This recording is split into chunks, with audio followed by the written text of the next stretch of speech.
નમસ્કાર વિદ્યાર્થી મિત્રો, આજે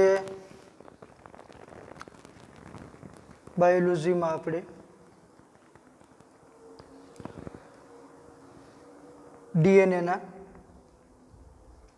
ડીએનએ જનીન દ્રવ્ય તરીકેના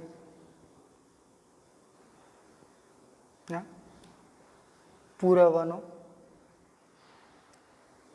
પ્રયોગ એટલે કે હર્શી અને ચેઝનો પ્રયોગ અથવા તો એને કહી શકાય વેરિંગ બ્લેન્ડર પ્રયોગ. વેરિંગ બ્લેન્ડર પ્રયોગ સમજાવું. આ ટોપિક વિશે આજે આપણે છે એ માહિતી છે એ લેવાની છે. તો વિદ્યાર્થી મિત્રો, આપણે જોઈએ કે જનીન દ્રવ્ય તરીકે ડીએનએ છે એ કઈ રીતના આપણે કહી શકીએ. જનીન દ્રવ્ય તરીકે ડીએનએ છે, આરએનએ છે કે પછી પ્રોટીન છે. તો આ સાબિત કરવા માટે કે જનીન દ્રવ્ય છે એ ડીએનએ છે એ સાબિત કરવા માટે હર્શી અને ચેઝ દ્વારા છે એ પ્રયોગ છે કરવામાં આવ્યો. આજે આપણે એના વિશેની છે એ માહિતી છે એ લઈશું. જોઈએ આપણે 1952ની અંદર 1952માં આલ્ફ્રેડ હર્શી, બે વૈજ્ઞાનિકો આલ્ફ્રેડ હર્શી અને માર્થા ચેઝ દ્વારા પ્રયોગ કરવામાં આવ્યો. હવે આ બંને વૈજ્ઞાનિકોએ ડીએનએને જનીન દ્રવ્ય તરીકે સાબિત કરવા માટે જે પ્રયોગ કર્યો એના માટે એણે બે વસ્તુનો સહી ઉપયોગ કર્યો. પહેલી વસ્તુ એણે ઉપયોગ કર્યો બેક્ટેરિયોફેજ અને બીજો ઉપયોગ કર્યો એણે ઈ કોલાઈ બેક્ટેરિયા.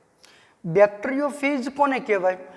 તો કે જે બેક્ટેરિયા, જે વાયરસ બેક્ટેરિયાને ચેપ લગાડે એને આપણે બેક્ટેરિયોફેજ કહીએ છીએ. કે જે વાયરસ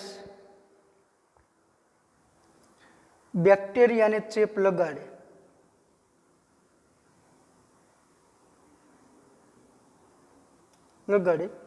તેને બેક્ટેરિયોફેજ કહે છે. ક્લિયર? અને ઈ કોલાઈ વિશે આપણે માહિતી છે. ઈશ્વરેશિયા કોલાઈ જે બેક્ટેરિયા છે.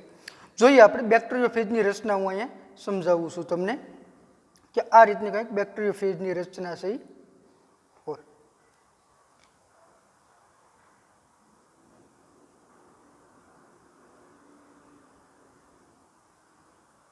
આ બેક્ટેરિયોફેજ. હવે આ બેક્ટેરિયોફેજની અંદર આ જે રચના છે જોવા મળે છે એ છે એ બેક્ટેરિયોફેજનું ડીએનએ. અને બહારની બાજુએ જે આવરણ છે એ આવરણને આપણે કહીએ કેપ્સિડ. કેપ્સિડ એટલે કે પ્રોટીનનું આવરણ છે એ હોય. કેપ્સિડમાં કેનું આવરણ હોય? પ્રોટીન. રેડી? આ બેક્ટેરિયોફેજની રચના થઈ. આ વાયરસ કે જે બેક્ટેરિયાને ચેપ લગાડે એટલા માટે આપણે એને બેક્ટેરિયોફેજ કહીએ. આ બેક્ટેરિયોફેજ છે T2. બેક્ટેરિયોફેજ T2 complete. હવે આપણે પ્રોટીનના ઘટકો જોઈએ છે. કેપ્સિડ કે જે ફરતું આવરણ છે બેક્ટેરિયોફેજની અંદર એ પ્રોટીનનું બનેલું હોય. તો પ્રોટીનના ઘટકો કયા યાદ કરો? એક તો કાર્બન, હાઇડ્રોજન, ઓક્સિજન, નાઇટ્રોજન અને સલ્ફર.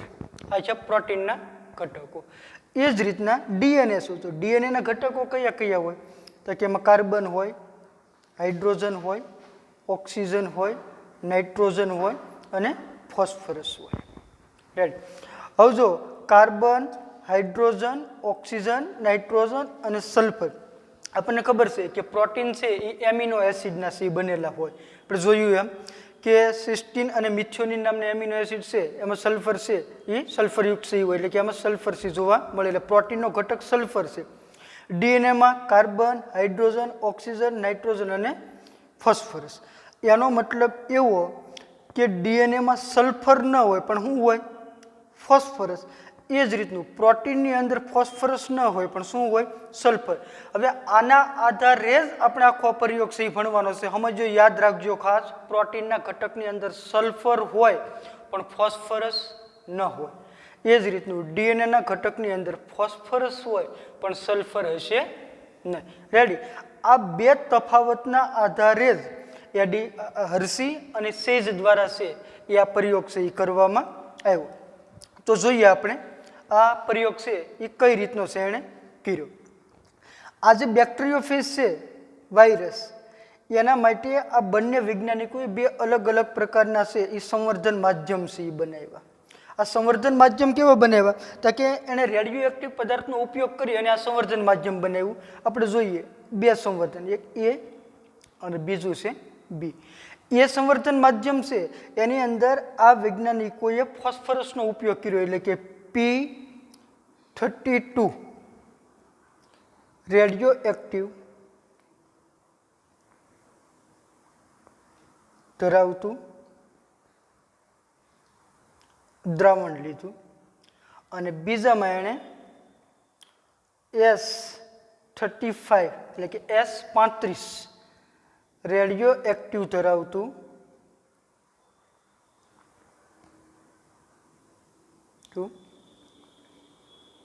દ્રાવણ વેસ્ટ. રેડી? આ બે અલગ અલગ પ્રકારના સંવર્ધન માધ્યમ છે એ બનાવ્યું. આ સંવર્ધન માધ્યમ એ અને આ સંવર્ધન માધ્યમ બી. આની અંદર જે એ સંવર્ધન માધ્યમ છે એમાં ઘટક કયો છે? ફોસ્ફરસ. અને બીજું સંવર્ધન માધ્યમ છે એમાં ઘટક કયો હશે? સલ્ફર. આપણે અગાઉ જ જોયું ને કે પ્રોટીનની અંદર સલ્ફર હોય અને ડીએનએની અંદર ફોસ્ફરસ હોય. હવે આ બંને સંવર્ધન માધ્યમ બનાવી અને એની અંદર આવા વાયરસનો ઉછેર કર્યો, એટલે કે આની અંદર એ વાયરસ મૂક્યા.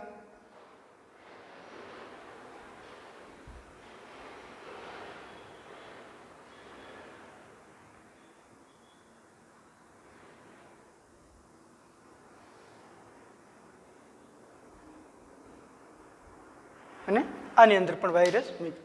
હવે સમજો, આ વાયરસ જે સંવર્ધન માધ્યમની અંદર ઉછેર પામે છે એની અંદર કયા ઘટક છે દ્રાવણમાં? ફોસ્ફરસ. અને આ વાયરસ જે સંવર્ધન માધ્યમની અંદર ઉછેર પામે છે એમાં કયો ઘટક છે? સલ્ફર. તો હવે આ સંવર્ધન માધ્યમમાં આ વાયરસ છે એ પોષણ કેમાંથી મેળવશે? તો કે ફોસ્ફરસમાંથી. એ કેવો છે? Radio active. રેડિયો એક્ટિવ છે તો ફોસ્ફરસ છે, તો ફોસ્ફરસ કેમાં હાજર હોય? ડીએનએમાં. તો હવે જે નવો વાયરસ હશે એ વાયરસની અંદર આ રીતનું થશે.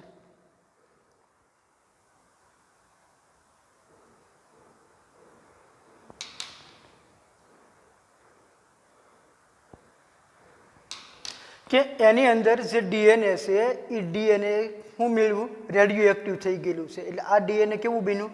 Radio active. શા માટે રેડિયો એક્ટિવ બન્યું છે? કારણ કે એને જે દ્રાવણની અંદર રાખ્યું છે એમાં રેડિયો એક્ટિવ શું છે? P32. એટલે આ ડીએનએ છે એ ફોસ્ફરસ ધરાવે, એટલે ફોસ્ફરસ યુક્ત થયું, એના કારણે કેવું બન્યું? Radio active. બીજી બાજુ આ જે સલ્ફરવાળું દ્રાવણ હતું એમાં કંઈક આ રીતનું છે એ બન્યું છે. સલ્ફર કેમાં હોય? કેનો ઘટક છે? તો કે પ્રોટીનનો. આ વાયરસની જે આવરણ છે ફરતું એ કેનું બનેલું છે? તો કે પ્રોટીનનું. તો આમાં બહારનું આવરણ છે એ કેવું બની ગયું? Radio active. સમજાણું કે આ વાયરસ છે એ દ્રાવણ માધ્યમ સંવર્ધન માધ્યમમાં હતું એનું ડીએનએ રેડિયો એક્ટિવ બન્યું છે, અને બી માધ્યમમાં જે હતું એનું બહારનું જે પ્રોટીનનું આવરણ કેપ્સિડ હતું સલ્ફરવાળું એ કેવું બનેલું છે? રેડિયો એક્ટિવ સી બને છે. આ તફાવત આપણે યાદ રાખવાનું. જો ન સમજાણું હોય તો ફરીથી એટલે સુધી વિડીયો એક વખત ફરીથી જોઈ લો અને સમજો. હવે આગળ આપણે જોઈએ આ બંને જે વાયરસ આપણને મળ્યા, હવે આમાં કયું જનીન દ્રવ્ય છે અત્યારે આપણને ખબર નથી, પ્રોટીન છે કે ડીએનએ છે, હજી આપણને કંઈ ખબર નથી. આપણે સાબિત જ કરવાનું છે કે જનીન દ્રવ્ય તરીકે આમાં પ્રોટીન છે કે જનીન દ્રવ્ય તરીકે આમાં ડીએનએ છે. તો જોઈએ આપણે. હવે આ બંને જે વાયરસ હતા એ વાયરસનો બેક્ટેરિયાને ચેપ લગાડ્યો, એટલે કે આ વૈજ્ઞાનિકોએ 3 સ્ટેપની અંદર આખો પ્રયોગ છે એનો કર્યો. એમાં સ્ટેપ 1 છે સંક્રમણ, સ્ટેપ 2 એની અંદર આવશે બ્લેન્ડિંગ, અને ત્રીજું સ્ટેપ છે એની અંદર આવશે સેન્ટ્રીફ્યુગેશન. કમ્પ્લીટ. આપણે પહેલું સ્ટેપ જોઈ સંક્રમણ. સંક્રમણનો મતલબ શું થાય? ચેપ લગાડવો. સંક્રમણનો મતલબ શું થાય છે? ચેપ લગાડવો. આના માટે બીજું આપણે લઈએ હવે ઈ કોલાઈ બેક્ટેરિયા છે એ લઈએ. બે ફ્રેશ ઈ કોલાઈ બેક્ટેરિયા.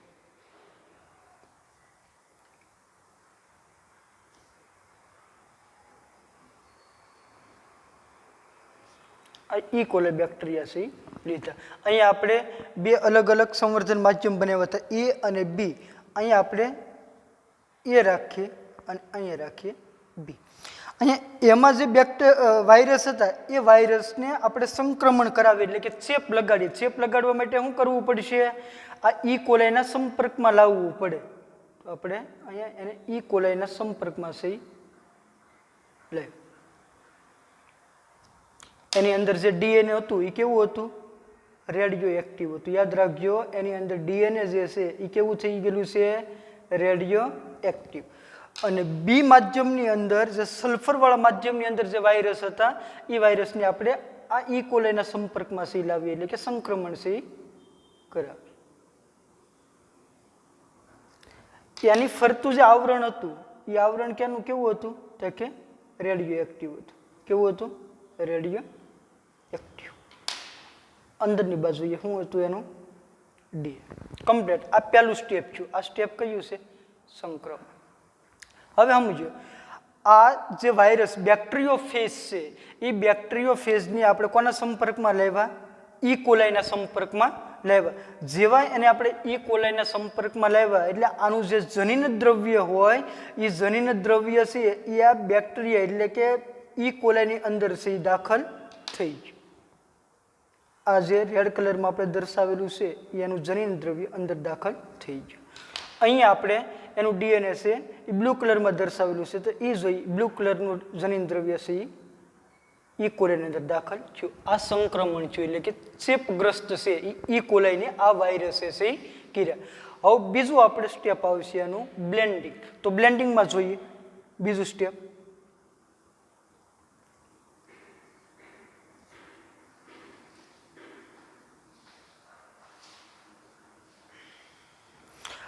બ્લેન્ડિંગનો મતલબ શું થાય? આ આપણે ઈ કોલાઈ લીધું. બ્લેન્ડિંગનો મતલબ શું થાય? Waring blender. એટલે પહેલા કીધું ને કે આને વેરિંગ બ્લેન્ડર પ્રયોગ તરીકે પણ ઓળખવામાં આવે કે વેરિંગ બ્લેન્ડર છે એની અંદર રાખી એના કારણે છે ને ફરશે. વેરિંગ બ્લેન્ડર બ્લેન્ડિંગ થવાના કારણે આ વાયરસ જેના સંપર્કમાં આવેલા છે એ વાયરસ છે ને ઈ કોલાઈથી અલગ પડશે એટલે કે એનાથી અલગ પડી જશે. તો આ રીતનું આપણે જો દર્શાવી શકીએ એનું જે જનીન દ્રવ્ય હતું એ તો અલગ પડી અને ઈ કોલાઈમાં છે આવતું રહ્યું. હવે બ્લેન્ડિંગ કરવાના કારણે આ વાયરસ છે એ બેક્ટેરિયાના કોષોથી કેવું થઈ ગયું? તાકે અલગ પડ્યું. આ બીજું સ્ટેપ. આને આપણે શું કહીએ? બ્લેન્ડિંગ. આની અંદર વેરિંગ બ્લેન્ડરનો ઉપયોગ કરવામાં આવ્યો હતો એટલા માટે આને શું કીધું? વેરિંગ બ્લેન્ડર પ્રયોગ તરીકે પણ છે ઓળખવામાં આવે. વેરિંગ બ્લેન્ડરથી થવાના કારણે શું થયું કે આ વાયરસ કે જે ઈ કોલાઈના સંપર્કમાં હતા એનાથી અલગ પડ્યા. ક્લિયર? હવે ત્રીજું સ્ટેપ આવ્યું આપણું સેન્ટ્રીફ્યુગેશન. હવે આ વાયરસ જે હતા એની અંદર જે જનીન દ્રવ્ય હતું એ પ્રોટીન હોય કે ડીએનએ હોય એ હજી આપણને ખબર પડી નથી. એણે જનીન દ્રવ્ય છે એનું એ ક્યાં નાખી દીધું? ઈ કોલાઈની અંદર છે આવી ગયું.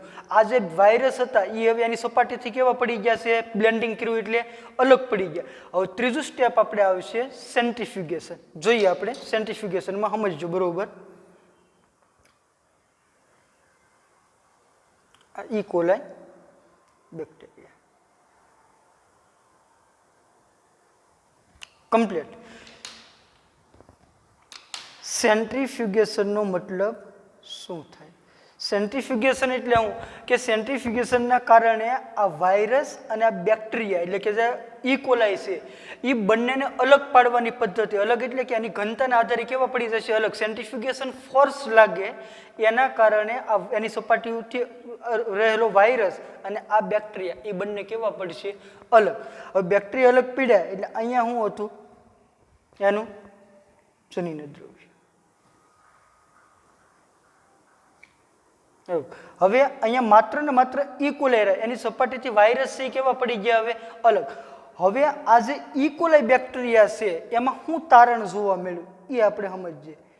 પહેલું આપણે જે સંવર્ધન માધ્યમ એ લીધું હતું તો આમાં શું તારણ જોવા મળ્યું કે આમાં તારણ એ કે એમાં ઈ કોલાઈની અંદર રેડિયો એક્ટિવ ડીએનએ જોવા મળ્યું. એટલે કે જે માધ્યમમાં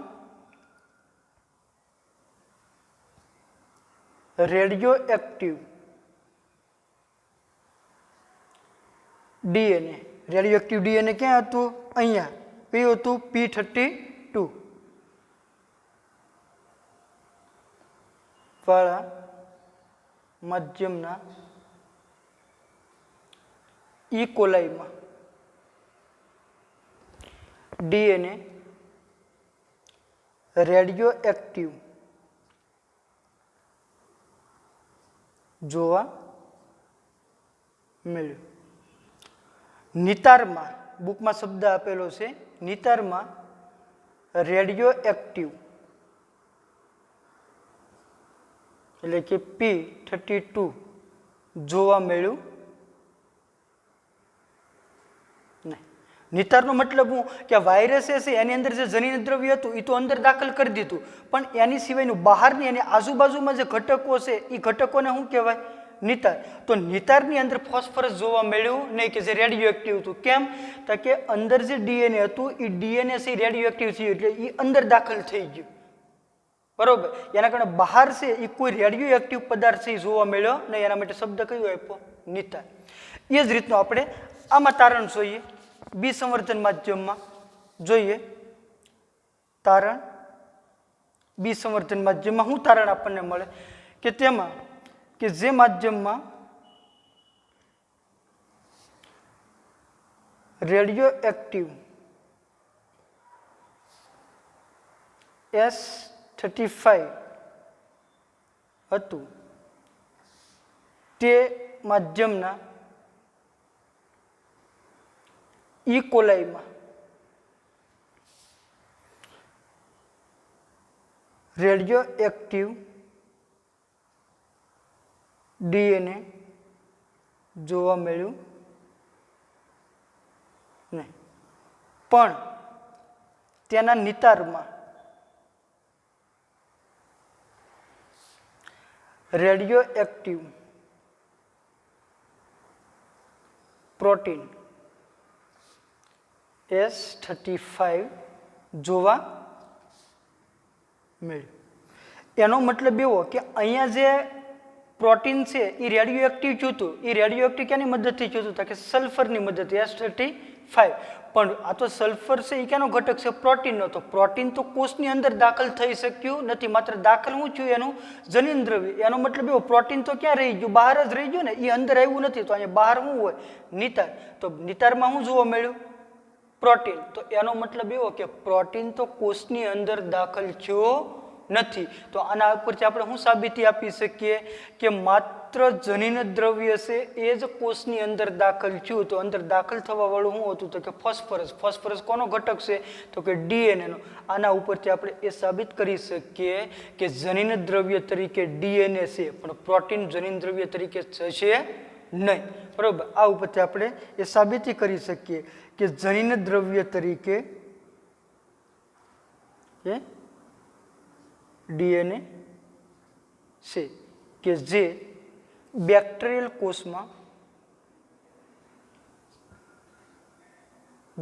કોષમાં પ્રવેશે છે. તો આ છે જનીન દ્રવ્ય તરીકેના પુરાવા. આમ હર્શી અને ચેઝ દ્વારા આ પ્રયોગ કરી અને એ તારણ આપ્યું કે જનીન દ્રવ્ય તરીકે ડીએનએ નો અણુ છે એ આવેલો છે. ઓકે.